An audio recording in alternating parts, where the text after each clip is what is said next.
Hi hello welcome to K delight. ಎಲ್ಲರಿಗೂ ನಮಸ್ಕಾರ. ನಾನು ನಿಮ್ಮ ಅಕ್ಷತಾ. ಇವತ್ತು ನಾನು ರುಚಿಕರವಾದಂತಹ ಬಾಳೆಹಣ್ಣಿನ ಹಲ್ವಾ ರೆಸಿಪಿಯನ್ನು ಯಾವ ರೀತಿ ಮಾಡೋದು ಅಂತ ತೋರಿಸ್ತಾ ಇದ್ದೇನೆ.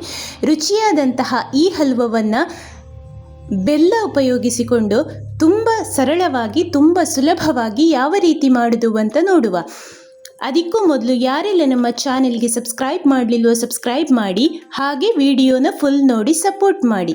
ನೋಡಿ, ಇದು ಕದಳಿ ಬಾಳೆಹಣ್ಣು, ತುಂಬ ಹಣ್ಣಾದಂತಹ ಬಾಳೆಹಣ್ಣು.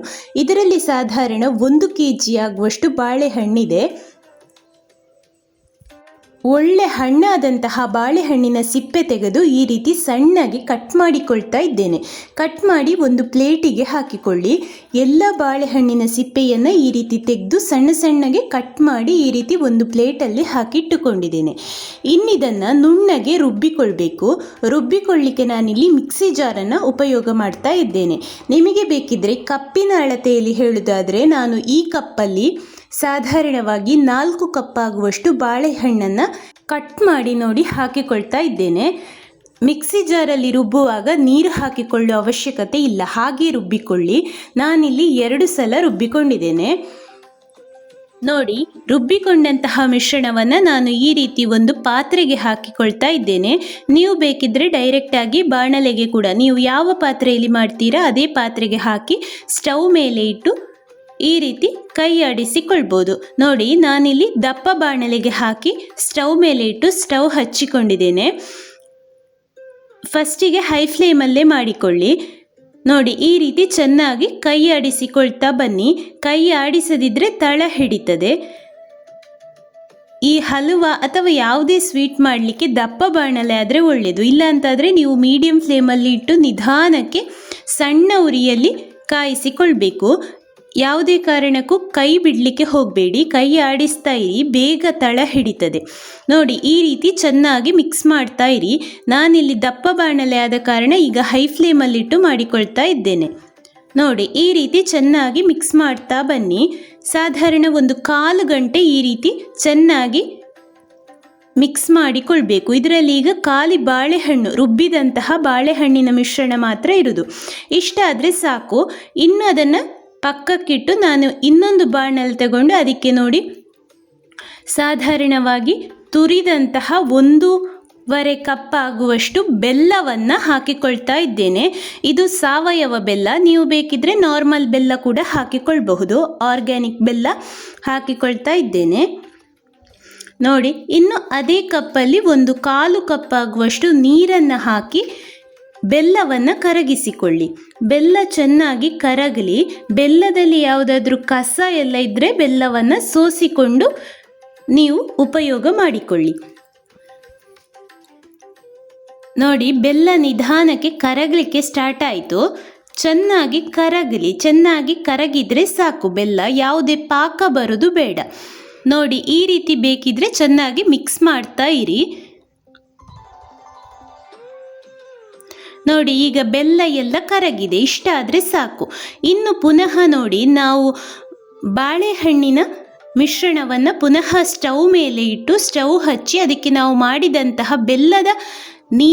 ಬೆಲ್ಲವನ್ನು ಕರಗಿಸಿಕೊಂಡಂತಹ ಬೆಲ್ಲವನ್ನು ಬಾಳೆಹಣ್ಣಿನ ಮಿಶ್ರಣಕ್ಕೆ ಹಾಕಿ ನೋಡಿ ಈ ರೀತಿ ಚೆನ್ನಾಗಿ ಮಿಕ್ಸ್ ಮಾಡಿಕೊಳ್ಬೇಕು.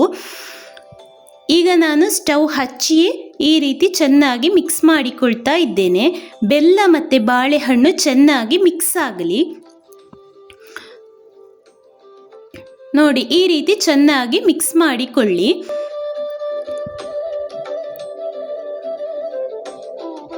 ನೋಡಿ, ಒಂದು ಕುದಿ ಬರಲಿಕ್ಕೆ ಸ್ಟಾರ್ಟ್ ಆಯಿತು. ಇನ್ನಿದಕ್ಕೆ ಸ್ವಲ್ಪ ತುಪ್ಪವನ್ನು ಹಾಕಿಕೊಳ್ಬೇಕು. ಇಷ್ಟ ಆದ ಮೇಲೆ ನೋಡಿ, ನಾನು ಇದೇ ಕಪ್ಪಲ್ಲಿ ಸಾಧಾರಣವಾಗಿ 1/4 ಕಪ್ ಆಗುವಷ್ಟು ತುಪ್ಪವನ್ನು ಈ ಹಲ್ವಕ್ಕೆ ಯೂಸ್ ಮಾಡಿಕೊಂಡಿದ್ದೇನೆ. ಫಸ್ಟಿಗೆ ಇಲ್ಲಿ 1/4 ಕಪ್ ಆಗುವಷ್ಟು ತುಪ್ಪವನ್ನು ಹಾಕಿಕೊಳ್ತಾ ಇದ್ದೇನೆ. ಇನ್ನು ಸ್ವಲ್ಪವೇ 2 ಚಮಚ ತುಪ್ಪವನ್ನು ಹಾಕಿಕೊಳ್ತಾ ಹಲ್ವವನ್ನು ಕಾಯಿಸಿಕೊಳ್ಬೇಕು. ನೋಡಿ, ಈ ರೀತಿ ಆಗಾಗ 2 ಚಮಚ ತುಪ್ಪ ಹಾಕಿಕೊಂಡು ಚೆನ್ನಾಗಿ ಕೈ ಬಿಡದೆ ಹಲ್ವವನ್ನು ರೆಡಿ ಮಾಡಿಕೊಳ್ಬೇಕು. ನಾನಿಲ್ಲಿ 1 kg ಬಾಳೆಹಣ್ಣಿಗೆ ಅರ್ಧ kg ಆಗುವಷ್ಟು ಬೆಲ್ಲವನ್ನು ಉಪಯೋಗ ಮಾಡಿಕೊಂಡಿದ್ದೇನೆ. ಇನ್ನು ನೋಡಿ, ಒಂದು ಬಟ್ಟಲಿಗೆ ಈ ರೀತಿ ತುಪ್ಪ ಸವರಿ ಇಟ್ಟುಕೊಳ್ಳುವ.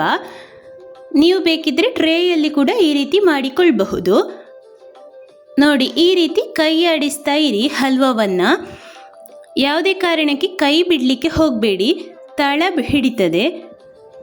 ಕಪ್ಪಿನ ಅಳತೆಯಲ್ಲಿ ಆದರೆ 4 ಕಪ್ ಬಾಳೆಹಣ್ಣಿಗೆ ನಾನಿಲ್ಲಿ 1.5 ಕಪ್ ಆಗುವಷ್ಟು ಕಟ್ ಮಾಡಿದಂತಹ 4 ಕಪ್ ಬಾಳೆಹಣ್ಣಿಗೆ 1.5 ಕಪ್ ಆಗುವಷ್ಟು ತುರಿದಂತಹ ಬೆಲ್ಲವನ್ನು ಉಪಯೋಗ ಮಾಡಿಕೊಂಡಿದ್ದೇನೆ.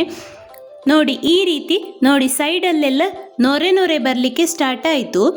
ಇನ್ನಿದು ಒಂದು 10 ನಿಮಿಷದಲ್ಲೆಲ್ಲ ಆಗ್ತದೆ. ನೋಡಿ, ಸಾಧಾರಣವಾಗಿ ಈ ರೀತಿ ನೊರೆ ಬರುವಾಗ ನಮಗಿದೊಂದು ಸ್ವಲ್ಪ ಮಟ್ಟಿಗೆ ಆಯಿತು ಅಂತ ತಿಳ್ಕೊಳ್ಬಹುದು. ಈ ರೀತಿ ಚೆನ್ನಾಗಿ ಮಿಕ್ಸ್ ಮಾಡ್ತಾ ಇರಿ. ಇನ್ನಿದಕ್ಕೆ ತುಪ್ಪದಲ್ಲಿ ಹುರಿದಂತಹ ನಾನಿಲ್ಲಿ ನೆಲಕಡಲೆಯನ್ನು ಯೂಸ್ ಮಾಡಿಕೊಳ್ತಾ ಇದ್ದೇನೆ. ನೀವು ಬೇಕಿದ್ರೆ ಗೋಡಂಬಿಯನ್ನು ಕೂಡ ಹಾಕಿಕೊಳ್ಬಹುದು. ನೋಡಿ, ಇದೀಗ ತಳ ಬಿಡಲಿಕ್ಕೆ ಸ್ಟಾರ್ಟ್ ಆಯಿತು. ಹಾಗೆ ಸೈಡಲ್ಲೆಲ್ಲ ತುಪ್ಪ ಕೂಡ ಬಿಟ್ಟುಕೊಳ್ಳಿಕ್ಕೆ ಸ್ಟಾರ್ಟ್ ಆಯಿತು. ಇಷ್ಟ ಆದರೆ ಸಾಕು. ಇನ್ನಿದನ್ನು ನಾವು ತುಪ್ಪ ಸವರಿಟ್ಟಂತಹ ಪ್ಲೇಟಿಗೆ ಹಾಕಿ, ನೋಡಿ, ಈ ರೀತಿ ಪ್ಲೇಟಿಗೆ ಹಾಕಿಕೊಂಡ್ರೆ ಆಯಿತು. ನಾವು ರೆಡಿ ಮಾಡಿದಂತಹ ಹಲ್ವವನ್ನು ಈ ರೀತಿ ತುಪ್ಪ ಸವರಿದಂತಹ ಬಟ್ಟಲಿಗೆ ಹಾಕಿ ಒಂದ್ಸಲ ಈ ರೀತಿ ಸೆಟ್ ಮಾಡಿಕೊಳ್ಳಿ. ತುಪ್ಪ ಹಾಕಿಕೊಳ್ಳುವ ಅವಶ್ಯಕತೆ ಇಲ್ಲ. ಹಲ್ವದಲ್ಲೇ ನಾವು ಮೊದಲೇ ಹಾಕಿದಂತಹ ತುಪ್ಪ ಬಿಟ್ಟುಕೊಳ್ತದೆ, ಅಷ್ಟು ಸಾಕಾಗ್ತದೆ. ನೋಡಿ, ಈ ರೀತಿ ಚೆನ್ನಾಗಿ ಸೆಟ್ ಮಾಡಿಕೊಳ್ಳಿ. ಇನ್ನಿದು ಸಂಪೂರ್ಣವಾಗಿ ತಣ್ಣಗಾಗಬೇಕು. ತಣ್ಣಗಾದ ಮೇಲೆಯೇ ಇದನ್ನು ಕಟ್ ಮಾಡಿಕೊಳ್ಳಿ. ಬಿಸಿ ಇರುವಾಗ ಕಟ್ ಮಾಡಲಿಕ್ಕಾಗೋದಿಲ್ಲ. ಇನ್ನು ನಾನು ಇದಕ್ಕೆ ಮೇಲಿನಿಂದ ಏಲಕ್ಕಿ ಪುಡಿಯನ್ನು ಹರಡಿಕೊಳ್ತಾ ಇದ್ದೇನೆ. ನೀವು ಬೇಕಿದ್ರೆ ನೆಲಕಡಲೆ ಹಾಕಿ ನಂತರ ಈ ಏಲಕ್ಕಿ ಹುಡಿ ಹಾಕಿ ಒಂದ್ಸಲ ಮಿಕ್ಸ್ ಮಾಡಿ ಕೂಡ ಹಾಕಿಕೊಳ್ಬೋದು. ಲಾಸ್ಟಿಗೆ ಹಾಕಿಕೊಳ್ಳೋ ಅವಶ್ಯಕತೆ ಇಲ್ಲ. ಇನ್ನಿದು ಸಂಪೂರ್ಣವಾಗಿ ತಣ್ಣಗಾಗಬೇಕು. ತಣ್ಣಗಾದ ಮೇಲೆ ಯಾವ ಸೈಜಲ್ಲಿ ಬೇಕೋ ಆ ಸೈಜಲ್ಲಿ ಕಟ್ ಮಾಡಿಕೊಳ್ಳಿ. ಇದು ಒಂದು 3 ಗಂಟೆ ಹೊತ್ತು ತಣ್ಣಗಾಗಬೇಕು. ಬೇಗ ತಣ್ಣಗಾಗಬೇಕು ಅಂತಿದ್ರೆ ನೀವು ಫ್ರಿಜ್ಜಲ್ಲಿ ಇಟ್ಟುಕೊಳ್ಬಹುದು. ನೋಡಿ, ಇದೀಗ ಸಂಪೂರ್ಣವಾಗಿ ತಣ್ಣಗಾಗಿದೆ. ಇನ್ನಿದನ್ನು ಸೈಡಲ್ಲಿ ಈ ರೀತಿ ತೆಗೆದು ನೋಡಿ, ಈ ರೀತಿ ಕಟ್ ಮಾಡಿಕೊಂಡ್ರೆ ಆಯಿತು. ನಾನು ನೋಡಿ ಈ ರೀತಿ ಕಟ್ ಮಾಡಿಕೊಂಡಿದ್ದೇನೆ. ನಿಮಗೆ ಯಾವ ಸೈಜಲ್ಲಿ ಬೇಕು, ಯಾವ ಶೇಪಲ್ಲಿ ಬೇಕು ಆ ಶೇಪಲ್ಲಿ ಕಟ್ ಮಾಡಿಕೊಳ್ಬಹುದು. ನೋಡಿ, ಎಷ್ಟು ಪರ್ಫೆಕ್ಟ್ ಆಗಿ ಬಂದಿದೆ ನಮ್ಮ ಹಲ್ವ. ಯಾವುದೇ ಸಕ್ಕರೆ ಉಪಯೋಗ ಮಾಡದೆ ಬೆಲ್ಲದಿಂದ ಮಾಡಿದಂತಹ ಹೆಲ್ತಿಯಾದಂತಹ ರುಚಿಕರವಾದಂತಹ ಬಾಳೆಹಣ್ಣಿನ ಹಲ್ವವನ್ನು ನೀವು ಒಂದ್ಸಲ ಈ ರೀತಿ ಖಂಡಿತ ಟ್ರೈ ಮಾಡಿ ನೋಡಿ. ತುಂಬ ರುಚಿಯಾಗಿರ್ತದೆ. ನೆಲಕಡಲೆ ಹಾಕಿದರೆ ಒಂದು ರುಚಿ ಬೇರೆಯೇ ಕೊಡ್ತದೆ. ಸ್ನೇಹಿತರೆ, ಹಾಗಿದ್ರೆ ಈ ಹಲ್ವಾ ರೆಸಿಪಿಯನ್ನು ಎಲ್ಲರೂ ಒಂದ್ಸಲ ಖಂಡಿತ ಟ್ರೈ ಮಾಡಿ ಹೇಗಾಗಿದೆ ಅಂತ ಕಮೆಂಟ್ ಮೂಲಕ ತಿಳಿಸಿ.